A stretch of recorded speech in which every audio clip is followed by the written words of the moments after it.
Well, it's a pleasure to have you all here and to have such a distinguished panel here.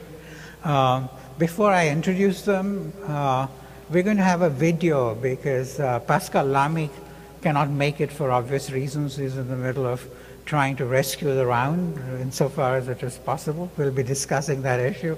But he sent us a short video, and we're going to start with that. Okay, so if you will just observe it, and then I'll introduce the panel, and then we'll get on with our business. Yes. Greetings to Merit, Jagdish, Mike, Leif, and all the others gathered for this important conference at Columbia. I'm sorry I could not be with you physically, but I'm grateful for the chance to share just a few thoughts with you on the eve of the WTO's 8th Ministerial Conference. This conference, which will take place a fortnight from now, comes as economic policymakers around the world enter a precarious crossroads where taking a wrong turn could have very damaging consequences. Our WTO conference is one of the mileposts along this route, and actions taken or not taken will reverberate for years. Ministers have a choice. They can either set a confident course for the World Trade Organization in the coming years, or allow the organization to drift and languish for the foreseeable future. Although the world has changed radically in the last 2 decades, the WTO rules book has not. 10 years ago, in Doha, as Mike will remember well, ministers agreed our rule book needed updating if we were to make the World Trade Organization more equitable and more relevant. But the Doha round negotiations have sputtered. They've stalled during the last 3 years. And as a result of that, we are now in an impasse. During the last years, we've seen many changes. A geopolitical shift from north to south and from west to east. We've seen the rise of emerging economies. Many of them are not new players in the multilateral trading system, but they certainly have today a prominence they did not have 10 years ago. In fact, they have today the responsibility of co-leadership with other elephants such as EU, US, or Japan. Another change is that global value chains have become the new trade norm. And this means that new attention has to be paid to obstacles to trade stemming from regulatory disparities as well as to measures to cut red tape and facilitate trade. It also means, by the way, that often trade figures do not anymore reflect underlying economic realities, which is why the WTO is championing this move to measuring trade in value added instead of the traditional gross flows. The multi-trading system has also been reshaped by the impact of its dispute settlement. Today, and I can witness this, negotiators have become much more cautious. They pay extreme attention to every word and every comma next to every word. At the same time, the dispute settlement has acted as a sort of magnet which attracts to WTO many issues, the regulation of which is essentially outside the WTO in the international system. This is the case of health, climate change, macroeconomic imbalances, currencies, just to name a few. And finally, the global trading system today is much more conscious of the link between trade and development, of this link between creating trade opportunities through trade opening and turning these opportunities into realities. Trade capacity building, what we call Leif trade, has now a large place in the World Trade Organization. All these changes, together with a deepening economic crisis, which is challenging governments around the world and turning them inward. Now, on the one hand, the delay in concluding the round is raising doubts on the WTO's capacity to deliver further trade opening and better global trade regulation. And behind this inability lies a key question to which WTO must respond, although I recognize it is politically very sensitive. The question is, what's the balance of rights and responsibilities between developed and emerging countries? And the answer to this question, in my view, holds the key to unlocking the Doha round, as, by the way, it does. And we see that with the Durban conference, with addressing climate change negotiations under the UNFCCC. On the other hand, the WTO risks sort of crumbling under the weight of excessive expectations, in particular in areas where its role is only modest at best, such as in addressing macroeconomic imbalances, currency fluctuations, or even domestic income disparities. And yet, the lesson learned from the recent global economic crisis is that the WTO has a significant role to play as a bulwark against protectionist pressures.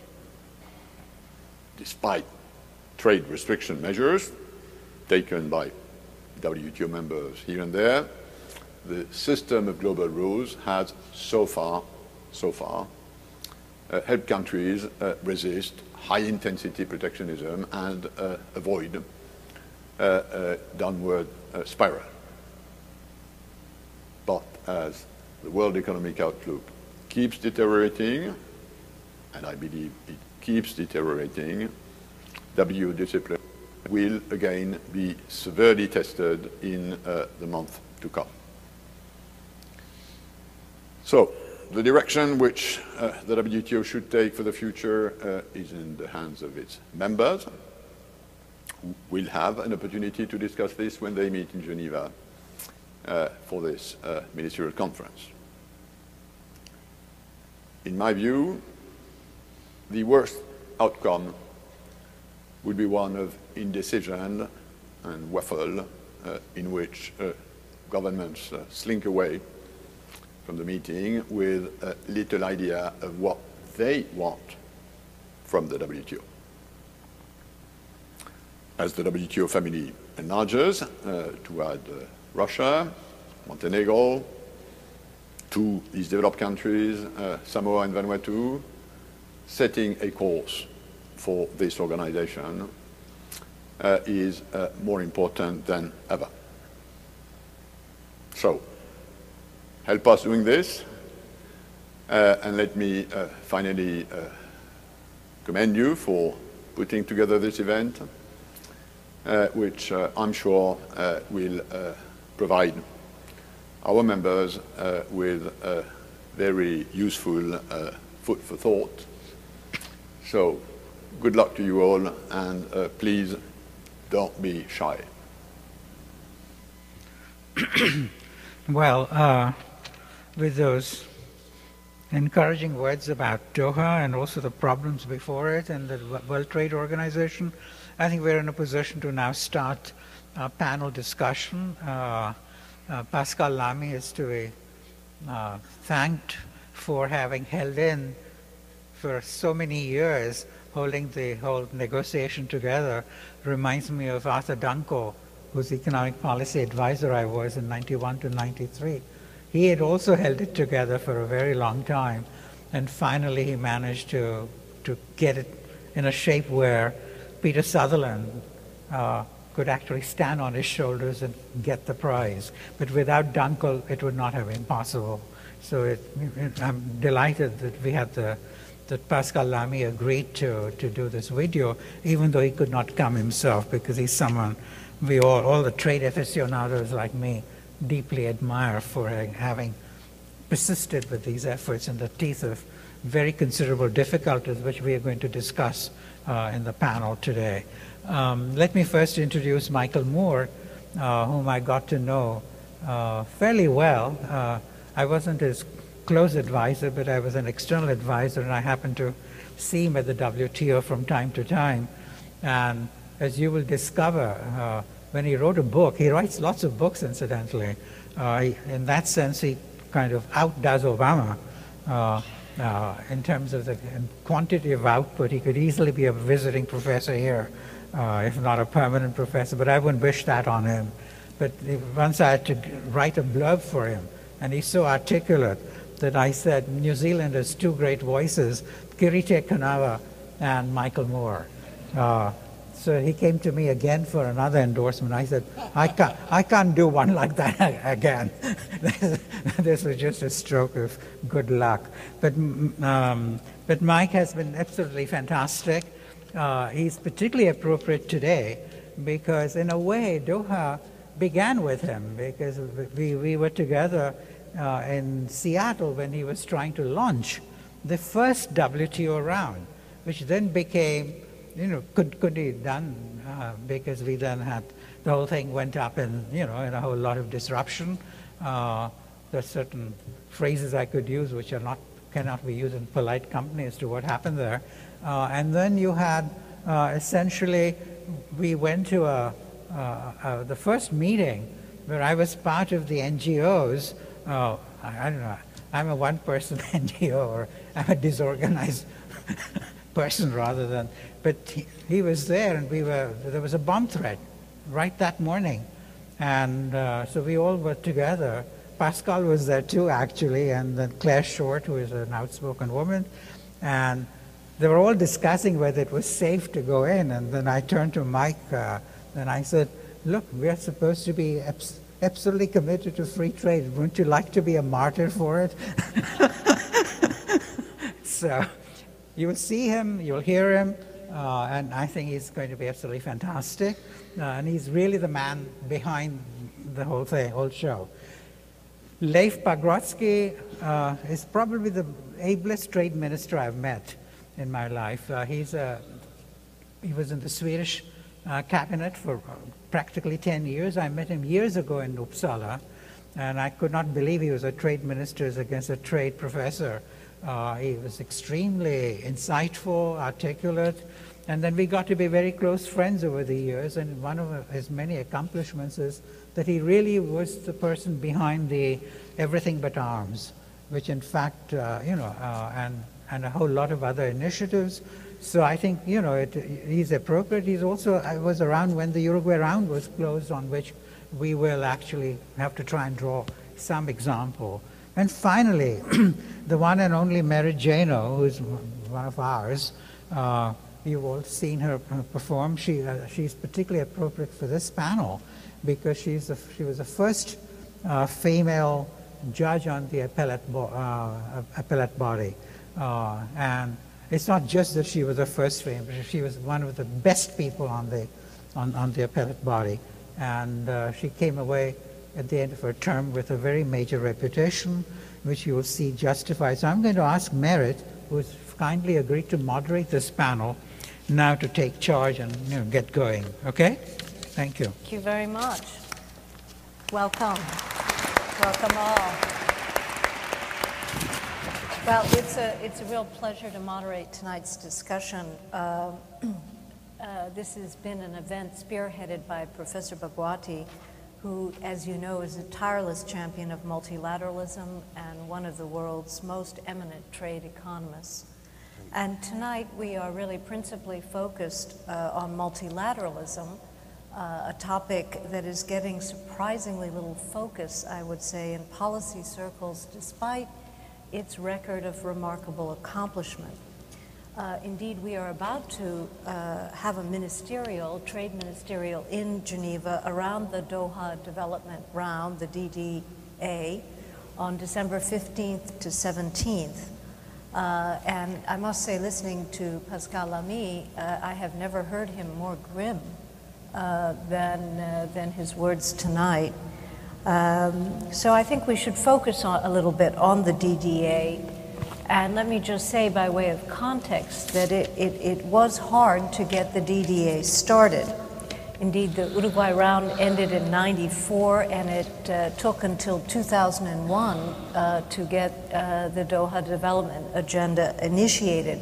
This was the longest break between multilateral trade rounds since the process got initiated. And the Uruguay round, which concluded in '94, really expanded the scope of rule coverage, intellectual property, agriculture, services, and more. And while the DDA, the Doha Development Round, is aimed at deepening the commitments negotiated in Uruguay round, I think it's probably fair to say that really isn't adding more whole categories except perhaps trade facilitation. But we're now in the 10th year of negotiating the Doha Development Agenda, and many are declaring that it is hopeless.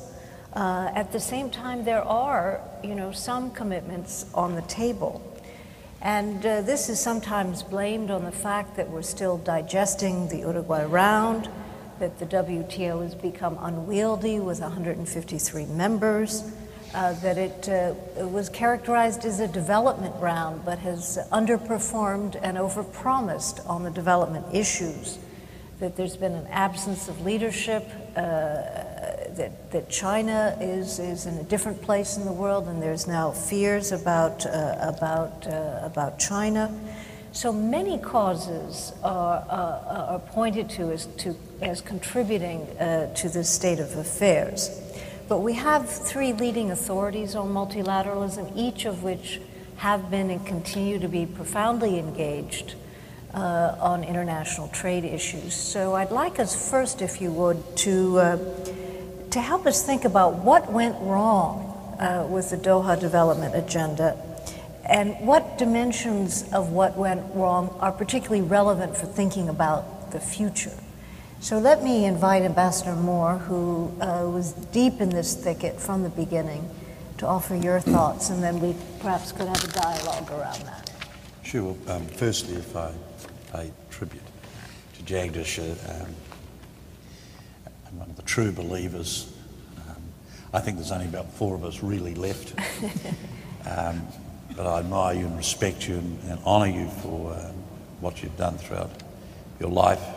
And you're the only guy in the world who would write letters to editors of obscure newspapers anywhere, making the case. And Leif, thank you. Without Sweden and your personal commitment, this thing would never have got off the ground. And we could share some more stories about Seattle, but this is not the time. Here's the grubby little secret. And there are lots of grubby little secrets. That in many ways the Uruguay round was never concluded.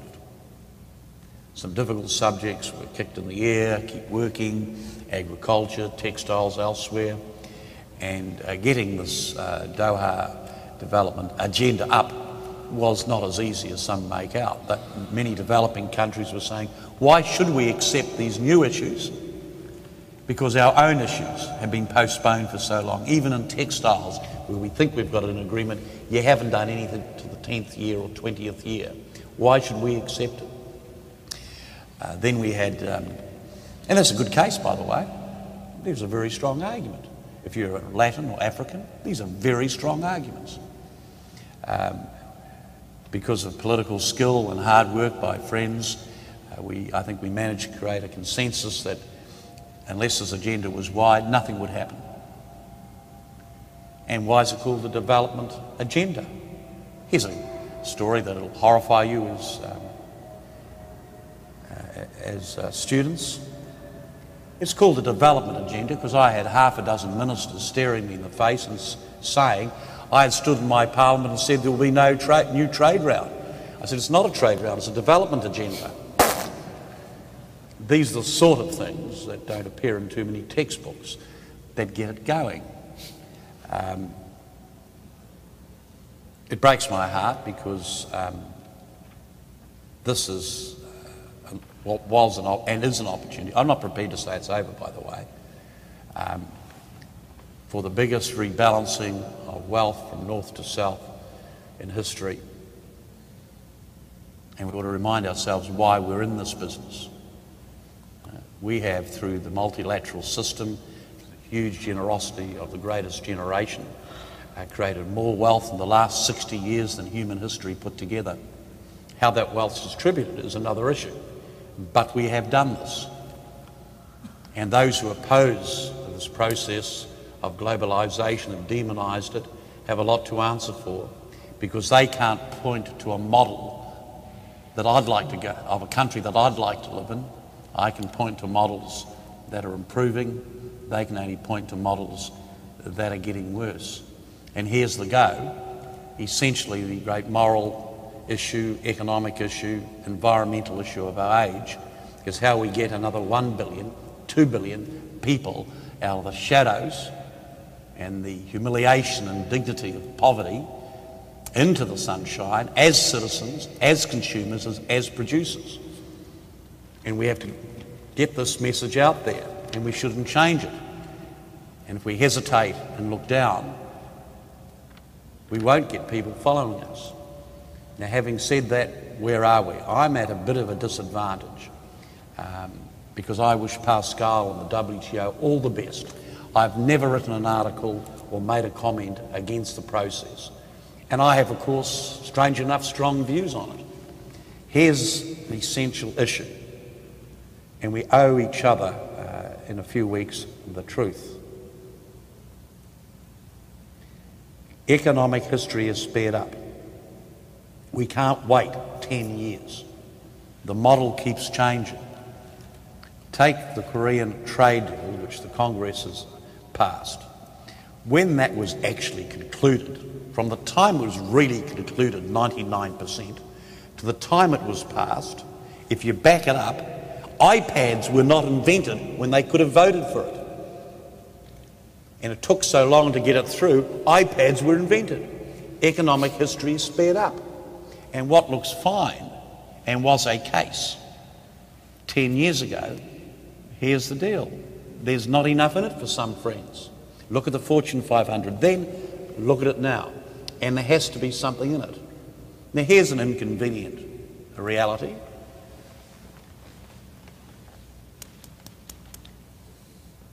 China. People were frightened of China coming into the WTO and throwing its weight around. I was always frightened it wouldn't show the leadership. It was like a huge boa constrictor digesting a buffalo. It's coming to terms with it. And India. Isn't it a wonderful thing, both these countries? Hundreds of millions are lifted out of poverty. This is the greatest thing that's happened in hundreds of years. It's fantastic. However, if you're cruising along at 8%, 7% growth, the incentive to do something is not overwhelming, is it? And we have to change the incentives.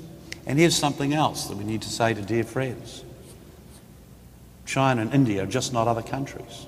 They're not like my cousins in Vanuatu and Samoa who are now joining.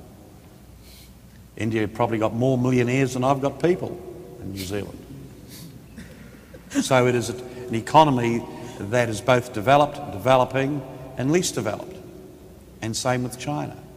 And if we're talking about customers of the future, we want those customers and consumers and producers out there. Now, the model is not completely broken, but it is going to take a big nudge.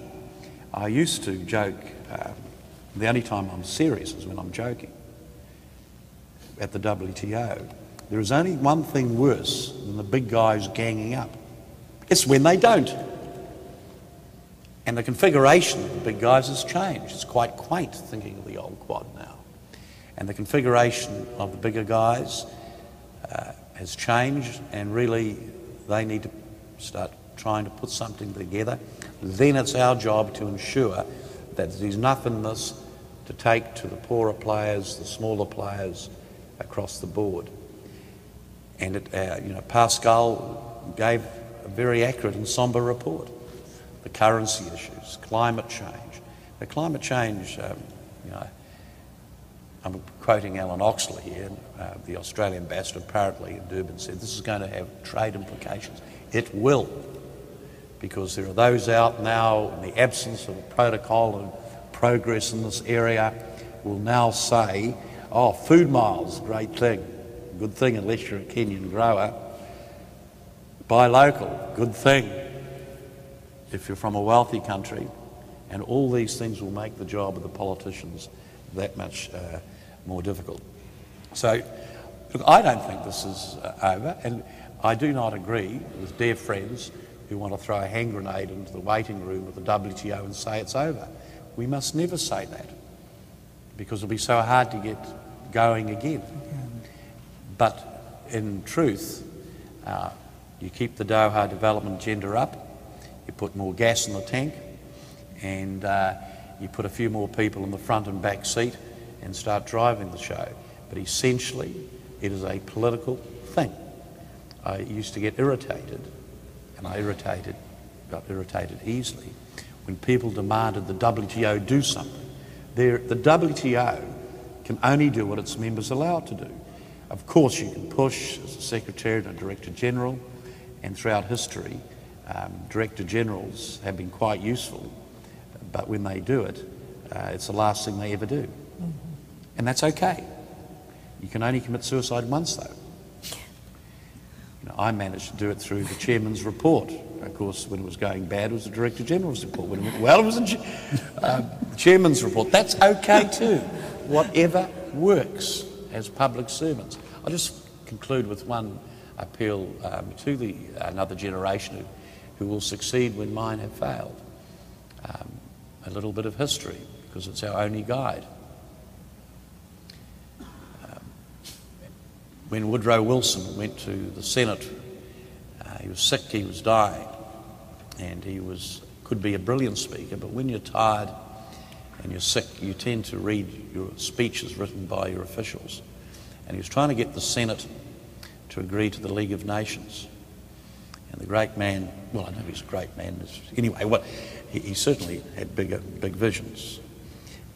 He was trying to get the Senate to commit itself to the League of Nations. And he looked up and he had his own words for a couple of sentences. The old Woodrow Wilson came back and he said, "Reject this treaty and you'll break the heart of the world. Reject multilateralism and we'll break the heart of the world." And I commend to you the book 1984, not because of Big Brother, but because of what else was in that book, which is not written about enough, of competitive regional groupings at each other's throats. This is a possibility. I think you guys are far too smart to let it happen. It just might take a bit longer than it should. Thank you. Well, thank you very much. There are many aspects of that I think we'll come back to, but several things you've mentioned I think are that... I'm Mike Moore, not Michael Moore. He's the other one.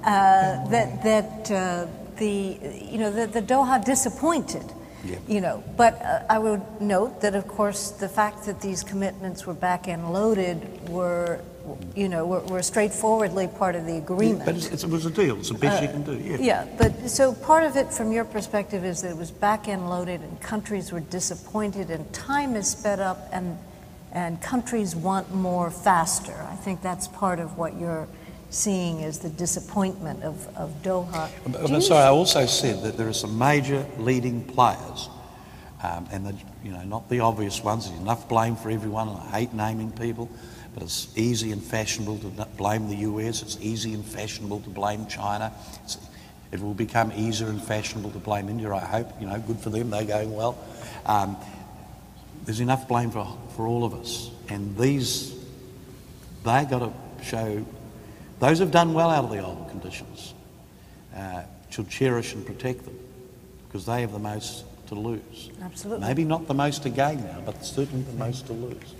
Well, thank you very much. I'd like to invite our distinguished colleague from Sweden to offer his perspectives on what you think went wrong and what is relevant from what went wrong to the future. Well, I wish I had a very sharp and concise answer, but actually I don't. There are, you touched upon the issue. Were we too ambitious? Are people disappointed? They expected too much, it was not possible to deliver, and particularly did we raise too high expectations in the developing countries because of the name and other things? I don't think so. I think this was, as Michael said, this was necessary. It was their turn to reap the benefits of the multilateral trading system. They were not excluded, but they were not beneficiaries of the system the way it was. And they were not big beneficiaries of the Uruguay round, where many countries boasted about all the successes and benefits. Very few developing countries were able to use the opportunities that opened up. So it was, I believe, necessary to state very clearly, and I think it was a smart move to do it, to state it already in the name, that this time their interests were going to be at the heart of this negotiation. And if we in the developed world, in the EU, US and other countries, could not deliver on what that name promised, I think that is it was not the name who is to blame, it's us in that case. I mean, what the developing countries could export in those days, that was agriculture, and that was not included in the Uruguay round when it came to tariff reductions, opening of markets. That had to come later. That was left hanging after the Uruguay round. Was it a lack of leadership? That's another hypothesis. Well, I'm not sure. Maybe there was a problem that the initiative to this round came from the European Union. And the European Union was well known to be protectionist when it came to the most important area, agriculture. So maybe the fact that it was our initiative raised suspicion that there was something fishy about this. And everybody knew that inside the European Union, very strong countries resisted everything that could threaten agriculture.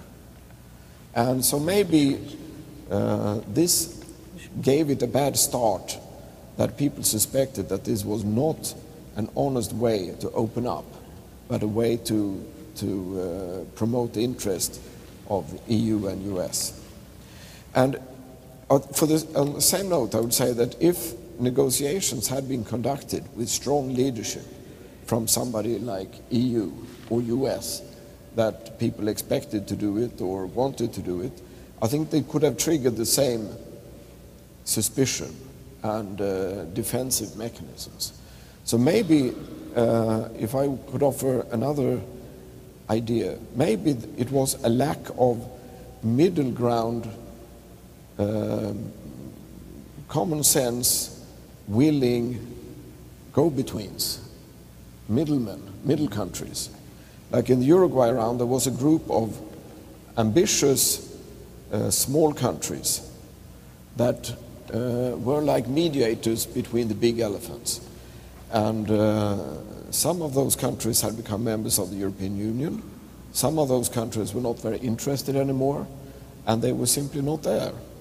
Maybe that is, and maybe that put too heavy a burden on the WTO staff and management. I don't know. That's one idea. It would be interesting to hear from others whether there's something Jagdish, to would you it. care to offer some perspectives on what went wrong that we should dwell on in thinking about for the future? I think Michael more correctly said that we shouldn't be assigning blame to one specific people. I mean, he said it correctly for a diplomat that he is. But I was once in a meeting with Pascal and Baroness Ashton, and they refused to point a finger for the delays on the Doha round. So I was asked, would you want to point a finger? And I said, it depends on which finger I'm allowed to use, which was my way of ducking the problem, basically. But I think what has happened, is, and we do know that, the fact that it was called a development agenda meant that a whole lot of countries, again with the aid of people like Jim Wolfensohn and so on, wound up thinking that if you're a lower per capita income country, and therefore a developing country, you didn't have to make any real concessions. And I've heard this said by many people in discussion with the developed countries, in small meetings, that look, we don't have to make those concessions. And what the US, I think, wound up really wanting to do was shifting from agriculture to NAMA, to the manufacturers, was in fact saying to the emerging countries, look, you guys have to make much more concession than you are doing.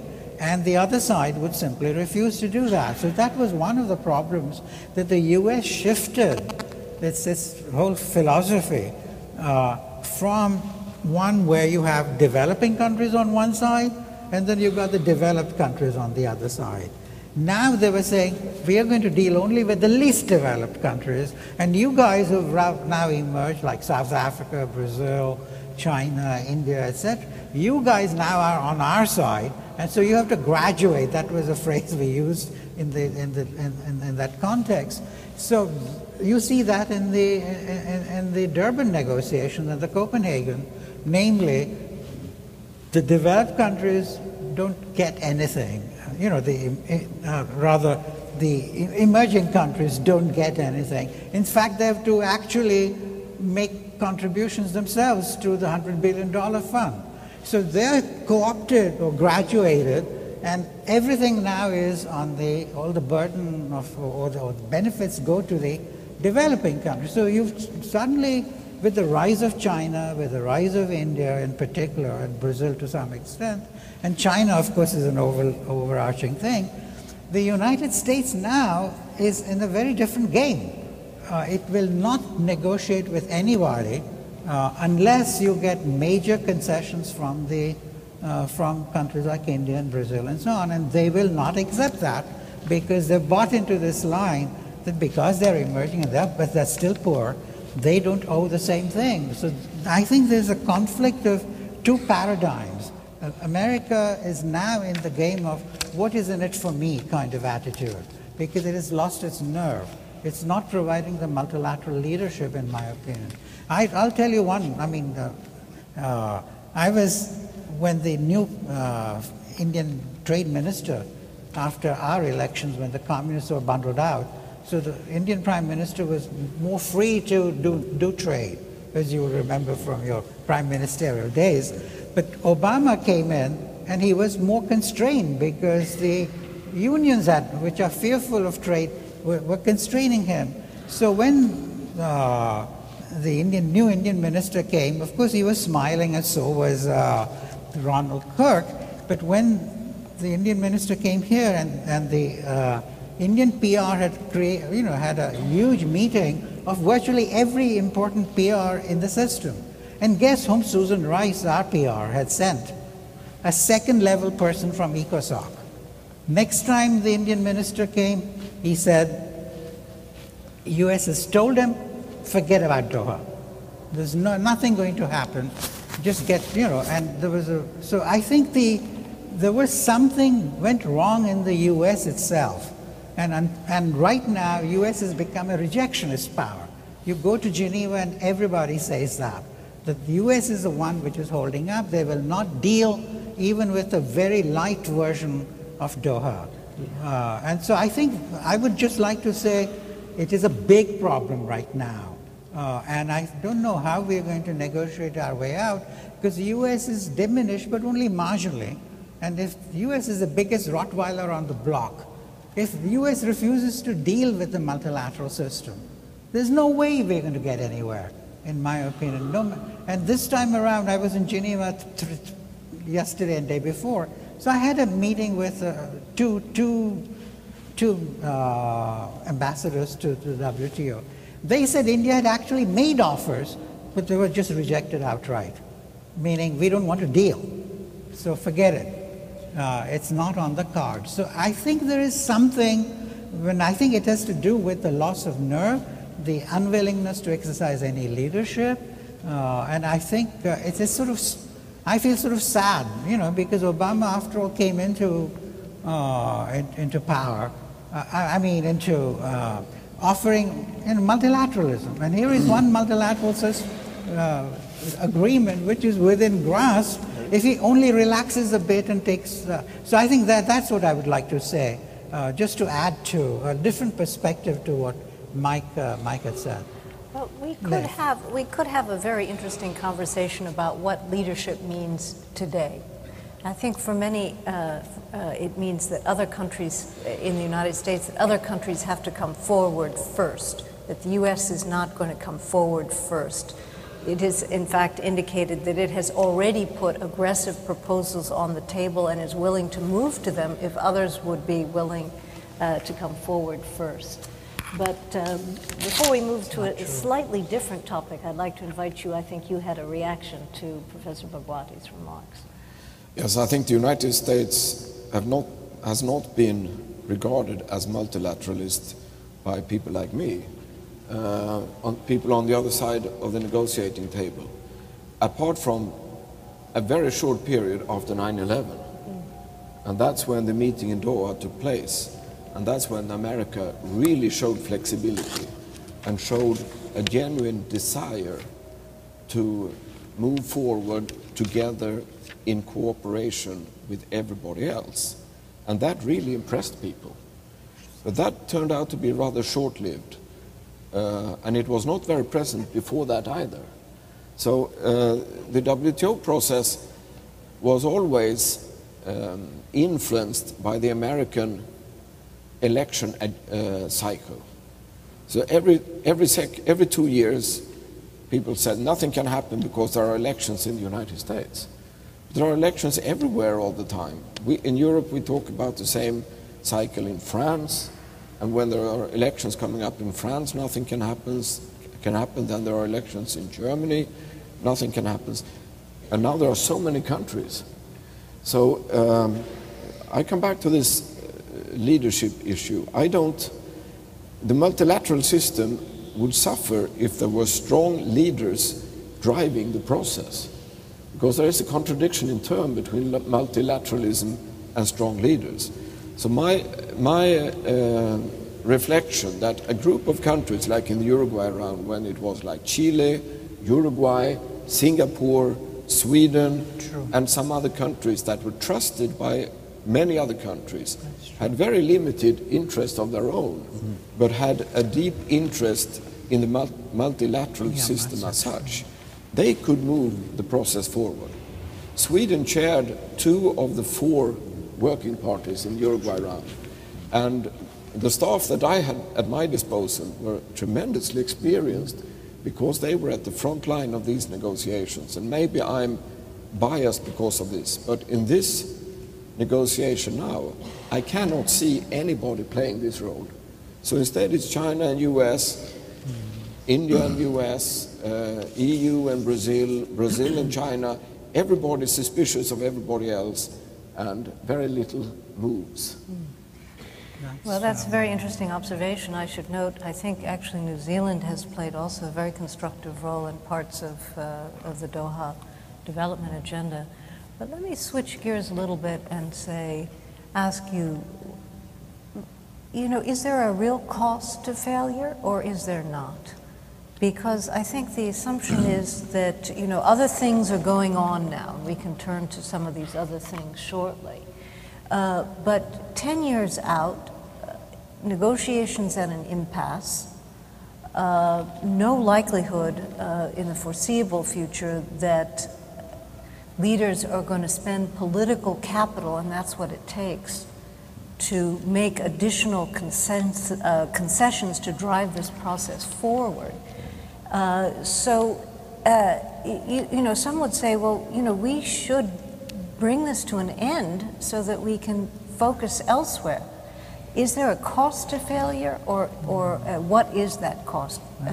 Jagdish, you wish to start? Yeah, I think to focus our minds, there are three aspects of the WTO which one may distinguish for this purpose. One, of course, is the multilateral trade liberalization. If Doha goes, no one is ever going to have another multilateral round. You can be sure of that.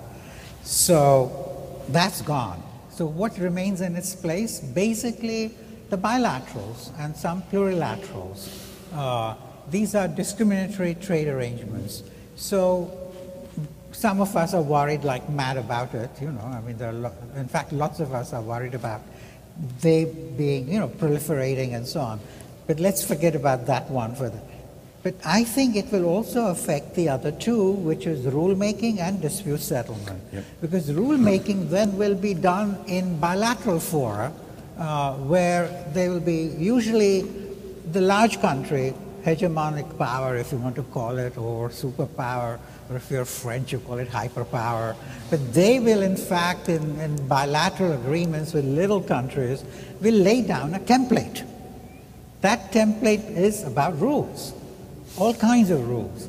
They will then become, essentially, they will infiltrate the system, because that's the name of the game in some of the bilaterals, calling them, you know, these are trade agreements with the 21st century, high-quality agreements. But that's all part of PR by the big countries, and that will become the template. So I think it's not going to be easy to at least sit back and say, look, is this worthwhile? So I think it's going to affect rulemaking through intrusion from the bilaterals, which are going to be very biased in certain ways. And the third is dispute settlement. I think a lot of the third parties can have access to the dispute settlement process. I say this with trepidation because it was on the on the dispute settlement. But I think you're then going to get possibly bilateral settlement between two countries or three countries and so on. And that is not going to reflect the viewpoints of the other countries which otherwise have access to the dispute settlement. So my worry is that it's not just that you're cutting off the multilateral trade liberalization, but you're also affecting rulemaking and you're affecting dispute settlement. How important this is, I'm not entirely sure, but I think this is the way I would worry about it. It's not there. You know it's important if it's not there. Right. You know? Well, I would just... all the things that are best in the life you take for granted. Yeah, well... You know, and if the dispute system degenerates, and if people use the dispute system to litigate for openings, and it doesn't... One of the good things about the Doha agenda is a very strong section which could be enhanced on rules and how we run our dispute system. But you imagine a world without dispute systems. This becomes very sinister and dangerous, the potential for something very ugly to happen. I could never get this across to the media, but all the reporting on the WTO was wrong. You know, the headline was, trade war breaks out between Europe and the United States, Airbus and Boeing. Well, it wasn't a trade war. The headline should have been, peace breaks out. A dispute has been taken to Geneva. But that was, the language hadn't changed, and I failed to do that. And by the way, for students here, I've never believed in political science. I think it's an art, not a science. But there's a very good book done on Bob Strauss, who was one of the great USTRs. You ought to read to understand the feeling of it, because people are policy. And you get a lot of things done if you don't care who takes the credit. It's how it's done. And can I just give an example of how people are policy? In Seattle, I didn't realise, but it was the first ministerial that the European Union, the American USTR, the Canadian and the Australian minister had ever been to. They didn't know each other. These things you can't put in textbooks, but except for that appalling little meeting a month before, which was planned before I went there. They had, you know, you do need to trust each other. I think one of the things that is you've got to work out where self-interest lies, and deals are a coalition and a collection of self-interests. And maybe I did something wrong here. Well, I did lots of things wrong, for heaven's sake. By the way, here's another grubby little secret. When I got the Director General's job, I didn't say this to anyone when I was seeking the job, but my biggest priority was actually not a trade round, but getting China into a rules-based system. And if I could only have one of them, I would have taken China. We got both, but anyway, that's another story. What is the self-interest? You know, what do people want? What do they need? And maybe what do they fear? And can I make another point? You know, I'm sorry I'm talking on. I always thought the European project was one of the great projects in human history. And I was very envious of the European Union's mechanism. Now, I know it's easy and fashionable to attack the European Union, to attack Chinese, to attack Americans, and you know, don't attack us because we're not that important. But here's what I thought was splendid about the European Union, and I was extremely envious of it. Here it is a noble gesture of the French, Germans, the Dutch, the Brits, to put their hands out to Ireland, to Spain and to Portugal and say, we will widen the market, but we will help you with restructuring and help your economies transition into this wider democratic project of Europe. I thought that was a wonderful thing. You know, it was asking your taxpayer to pay for this, a bit like the Marshall Plan, you know, how wonderful that was in human history. Imagine if the opinion polls were running when the Marshall Plan was up, and the simple question was this: should the American taxpayer have a tax cut or spend its money to pay for the guys who killed your son in Normandy? What do you think the poll would have said? So these great things in human history of the European project, the Marshall Plan, could not have withstood focus groups and opinion polls. And I was deeply envious of the European Union structure, and I wish we could have globally duplicated in a way so that we're in the middle of this Doha negotiation, and good country, well, they're all good countries for heaven's sake, people come, I can't do anything on competition, I would love to do something on investment, of course I have to do something on copyright, but I haven't got 4 lawyers in my ministry. Help me with the capacity. I know there's 400 Japanese lawyers sitting around a table and Americans via satellite. How can I sign up to this? Right? And instead of doing it at the end, which took a matter of faith by the negotiators to accept the capacity building, it should have been in the middle, as the European Union did it. But having said that, look at the European project now. I can tell you. You had to make huge sacrifices in Sweden to join. The Swedes didn't want to do it. They had to put up tariffs on agriculture. They had to tax workers. Here's a workers' representative, Workers' Party, had to tax workers more to join the European Union. Yes. You swallowed that rat, you did it, you compromised, then you tried to pull the rat out and fix it. But, you know, it is just not the, am I making this point? It's just not the WTO and the structure that's at danger here. But, you know, I think that if you, to me, what worries me about failure is that it's not obvious that the WTO can move on to the many other constructive agendas in international trade that require attention if Doha fails. I would say that's one. There are many issues where the rules of the international trading system are undeveloped, where the WTO should be deeply engaged, like trade and climate. Yep. That's one. There are many others.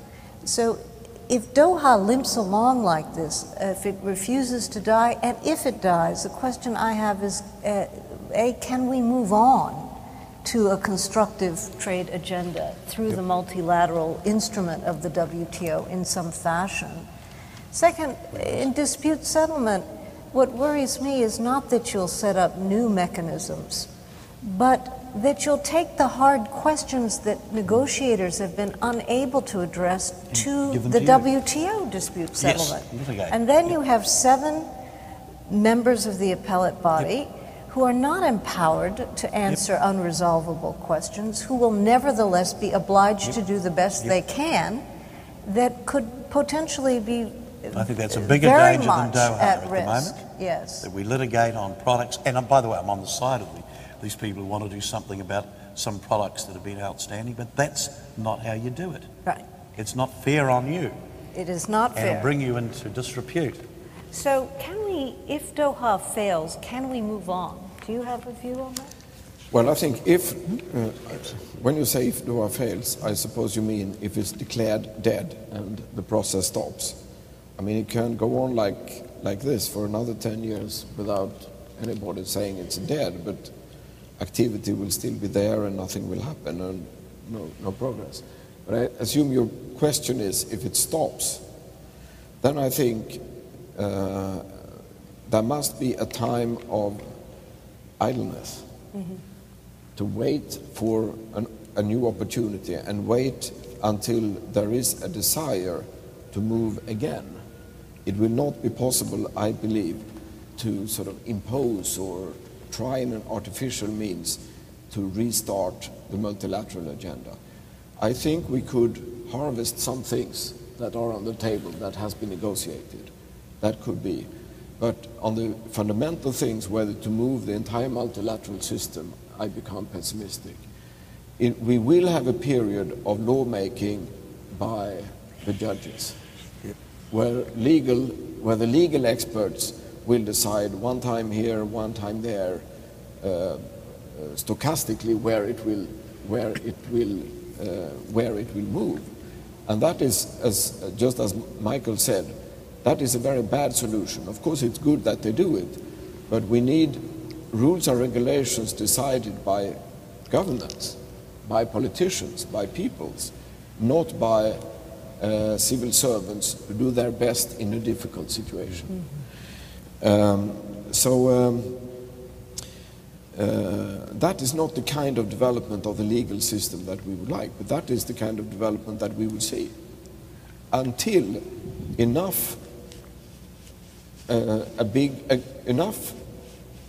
a number of countries feel that we can't go on like this, we must try again and start from another end. And that may take a long time. So, Jagdish, what do you think we should do at this point? Should we declare victory and draw from this what we can and close out the round, or should we try a different strategy altogether? It's hard to tell, but I think what Pascal is moving towards, as far as I can see, is to hold on to something, a minimum amount. I mean, the debate has been about, Pascal, Lamy, etc., have been saying a lot has been accomplished, and that is called Doha Light. In Washington, they want Doha Heavy, meaning a whole lot of additional demands to be opened up and negotiated, which actually seems to me to be cockeyed, because it is more sensible to close the round and go on to another one for the unfinished agenda. That's my view. That's what we did with the Uruguay round. There was an unfinished agenda which became the Doha round. But it seems to me that, to hold on to anything at all, I mean, the view is that we should just do something only for the least developed countries, because it is a development agenda. But when you look at it hard, what is it for the least developed countries? Leif Pagrotsky himself negotiated, or rather put out the EBA, which is one-way entry into Europe, but that was 2001, am I right? That's before 2002, when Doha round started.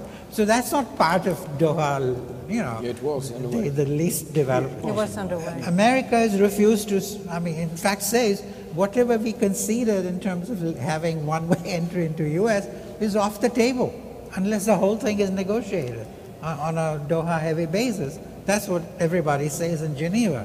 So what are we left with? Trade facilitation? That's sort of smoothing things along at the docks and so on. I mean, that's like sisterhood. There's nothing there. It's what I call Doha light and decaf, which is just colored water. Right? I'm Now, not is sure. there any point in holding on to that?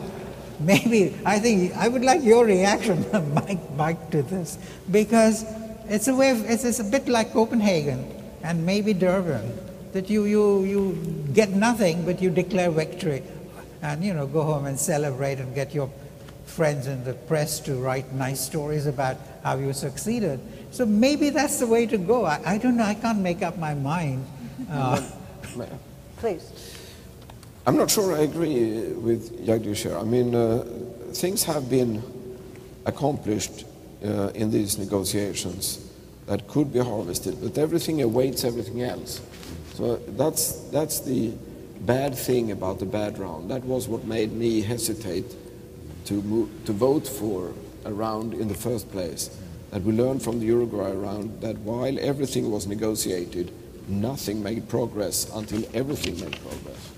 So everything stopped everywhere, waiting for the whole thing to either blow up or succeed.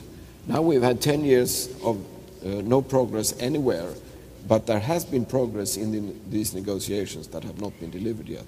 Just one parenthesis, the Everything But Arms initiative from the European Union, which meant total abolishment of all tariffs and all quotas for all imports into the European Union from the 49 poorest countries in the world.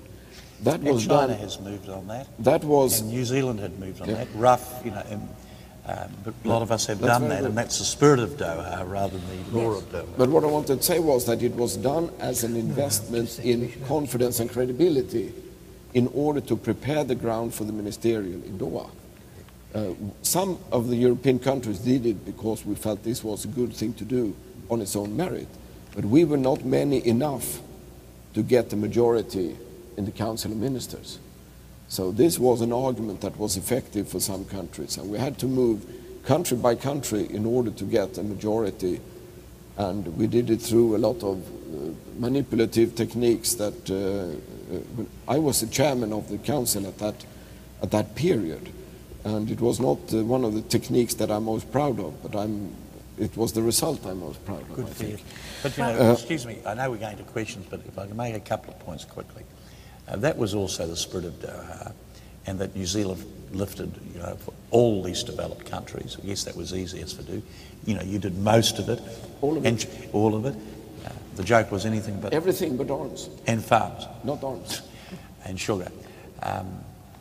No, But, you know, I used to do this at school. When anybody was being picked on, I'd always go for the person who was being picked on. And so I'm going to defend America because this will come as a surprise to many Americans. But here's the deal. Those most sensitive products for the least developed countries that mean the most to them, where we could return more money to the 4 poorest countries in Africa so quickly, happen to be, for America, the most difficult, most sensitive things, and you're not going to get them up and through the Congress. You cannot, but it's almost provocative and naive to believe you can get up sugar, coffee, cotton, as much as you should. In fact, it should be backdated and reparations should be paid. But to believe that you're going to get sugar, cotton and coffee peeled off, independent of anything, and bang that, and then say it's all America's fault, is either naive or provocative. But we did Well, it. We too have sugar-producing countries. We even had one trade minister, he was actually a foreign minister, who came from a sugar beet constituency. And we made him vote in favor of this, although he entered the room determined to say no. He left the room. You know, you did it, but his because you are situation who was- you are. But his situation was not Americans, more difficult Congress than the will not do American. it. Well, I will restrain myself as moderator from jumping into the arguments here. I think we should open up for questions, but I just throw out perhaps somewhere in these questions we should observe that the only area of trade policy that's getting any attention by the United States and some interest is in the framework of the Trans-Pacific Partnership Agreement, around which there is some energy. And just 2 weeks ago, the Prime Minister Noda evidenced his desire to join it, which I think has been a rather significant development and generated a lot of interest. Mexico and Canada have also indicated their interest, and so while Doha languishes, there is something else particularly, I think, significant developing in the region of Asia. Trade is liberalising, and the famous Bhagwati line, I don't know how long ago you wrote it, about the spaghetti bowl and the noodle bowl. It is, the noodle bowl is growing. Invite you to ask questions. I think we do have a hand mic, and please feel free if you would identify yourself. Hi, my name is Yelena. I am from GS. I'm taking political economics this year, and I have a question. Professor Bhagwati said that the United States pretty much has the attitude of what's in it for me in negotiations. I want to ask about Russia. Russia was recently admitted to the WTO, and I want to hear what do you think is in it for Russia, not in terms of negotiations, but generally being in WTO, and what is it in WTO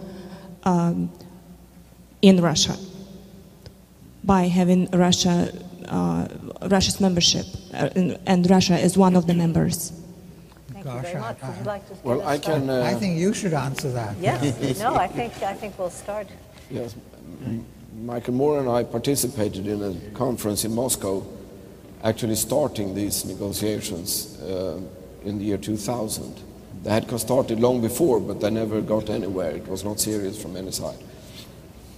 I think, first of all, we must remember that Russia's exports is to 90%, I think, goods that are not covered by WTO rules, whereas more or less all of its imports is covered by WTO rules.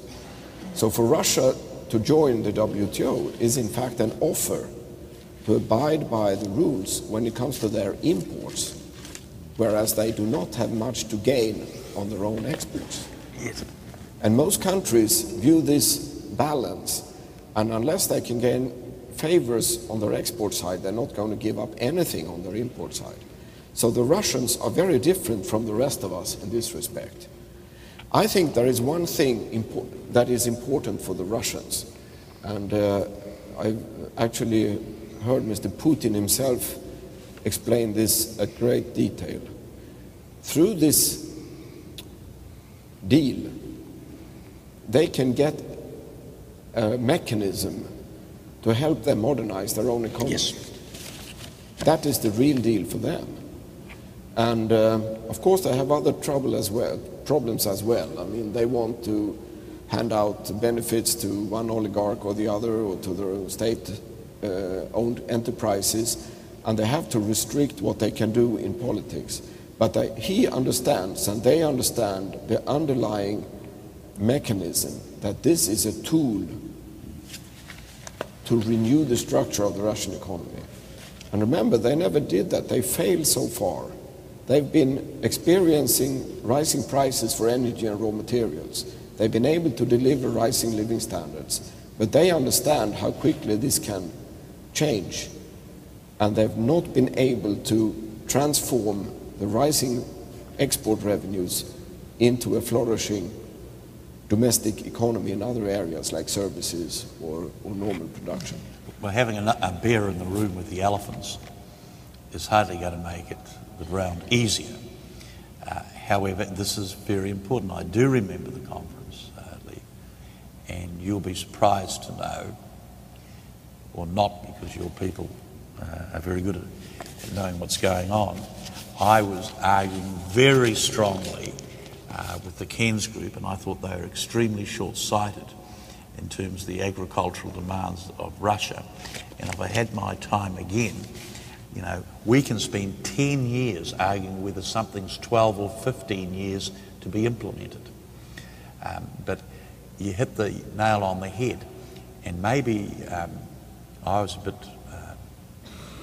too driven as Director General to get new countries into the WTO. Why? It's just not the trade round, but it is the good housekeeping similar. Vietnam, how could, just by joining and acceding, you have to reform your economy. But like countries joining the European Union, there may not be a lot in it, but you have to address these human rights, all these issues. So the accession process in itself is a system of governance and change. And I think one of the most underreported aspects of competition and globalisation and free trade back and forth is the cleansing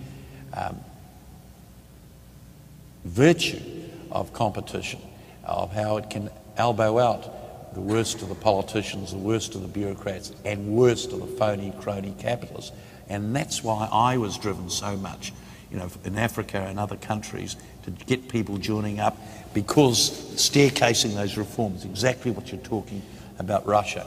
And people were too hard on Russia a decade ago, yes, frankly. I think so. The important thing about Russia is not the level of tariffs, it's the fact that they enter a rules-based system. Yes.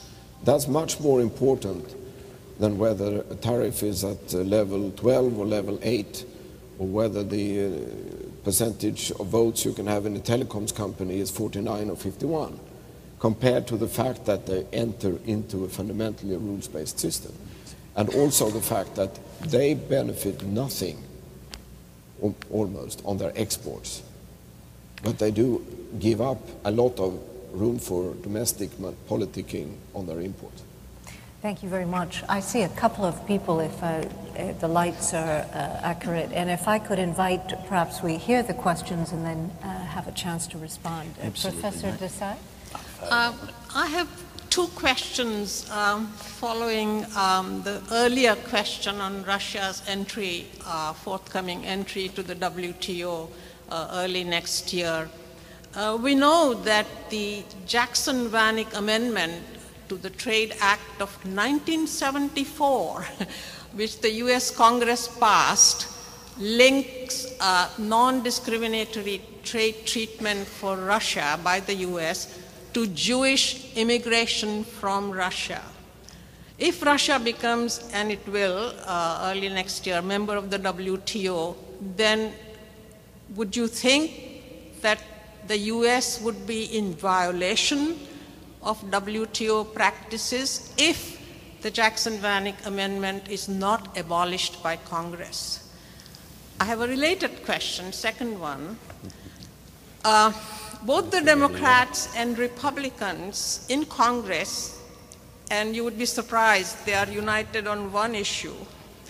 They want to pass a law which would say that Russian officials who violate human rights in Russia should not be given US visa. If Congress passes that law, then Congress will then agree to abolishing the Jackson-Vanik Amendment. What is your view on this situation? Okay, those are great questions. Let me just invite this gentleman to throw his into the pot, and then we'll have a go at it. Please. Well, as former elected, current elected officials... Could you come closer to the microphone, please? Oh, sorry. As current elected officials, Mr. Pagrotsky and Ambassador Moore, you've had to deal with public opinion a lot, and obviously the lack of willingness to compromise of the United States and is reflected in public opinion here. And if you look to the right and to the left here, you see a distrust of multilateralism, you see a distrust of free trade, and I'm just wondering what kind of political movement you think could foster more belief in any democracy, more belief in free trade, and in working with other countries in pursuit of it. Well, I suspect that Jackson-Vanik might be coming my way on this panel, unless others would like to respond. I think that we went through this with China and PNTR, and we had to get our Congress to make that step. to grant PNTR, and we'll have to do the same, is my sense. And you raise this interesting hypothetical of visas, which I have not considered before, but they are outside the scope of the rules of the WTO, and I think that's why you raise it. So I can imagine that there could be discussions around that as a way of trying to think of incentives for members of Congress to make this adjustment and feel that there are other instruments available to address real concerns that exist. So maybe that's one. I think it's an interesting idea. Now we have a big question about how to generate a positive attitude about trade and address public opinion. Would you care to comment? I would like to respond to this very important question two ways. First of all, the multilateral trading system needs people to defend it in the public domain. People who understand what democracy means, to address public opinion, to argue, to listen to also bad arguments, and with patience argue against it. And I can say that's why Sweden voted for Michael Moore to be head of the WTO, because he was a skilled politician. He understood how public opinion works, and at that time the streets were full of young people who distrusted the multilateral system. And I think it's not only a matter of technical negotiating skills, it's also a matter of addressing the public domain. And if your arguments are bad, and that is exposed in public debate, that's only good. I mean, that's the way it should be. I mean, that's the way to improve the analysis and improve the values. And in the past, this was a domain only for the most technically skilled experts. Politicians in general didn't understand anything what was going on. And the journalists and public opinion were not allowed to understand anything because people spoke in an incomprehensible language full of abbreviations and so on. I think that has improved a lot because democracies have matured, they've become more numerous, and it cannot work anymore the way it did in the past. And the second question, let me respond to that one by talking about my own country, Sweden. We are a country that traditionally has been governed by leftist government, social democrats, what is called socialist in France and Spain, and maybe in the United States too. But we have, although we are generally expected to be protectionist, because that is what labor movements are supposed to be, we have been on the forefront in fighting for open trade, open borders in Europe. Because I think public opinion in my country is not scared of change the way they are in some other countries, US for instance. Because change means not only that you lose your job because there is imports that is cheaper, but it does not mean on top of it that you lose your income, that you have to move from your house, you have to move from your city, you have to take your parents out of the home for the elderly because you cannot pay it anymore. Our concept of the welfare state means that people feel confident that if borders are open, industry is reorganized, it will mean bad things for us, but not as bad as they are in countries where there is no other alternative than throwing stones and rotten tomatoes at trade negotiators.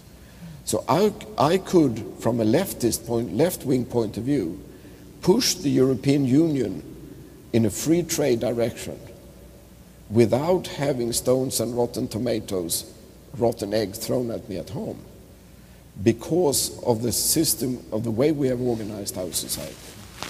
And that, I think, is a very, very important observation for many other countries to follow. And I'm very pessimistic now that when in Europe there is a debt crisis, like in the US, people are scaling down all kinds of social safety nets. I worry that the conditions for politicians to approve new trade deals that will mean more imports, more change, that will be more difficult in the future. Well, I There's thank you. There's a lot to learn from Sweden. I think. Here's one thing I found as Director General, that everywhere I went in the world, they thought the WTO was an American conspiracy until I came to America, where they thought it was something else. It is about leadership and courage. And the Swedish example has been inspiration to my country. I mean, we've learned so much from Sweden. This is probably inappropriate for me to say as an ambassador. I break the Vienna Convention every day. The Vienna Convention says that you shouldn't involve yourself in the politics of another country. That's why you're there, for heaven's sake. Anyway, I'll break the Vienna Convention again.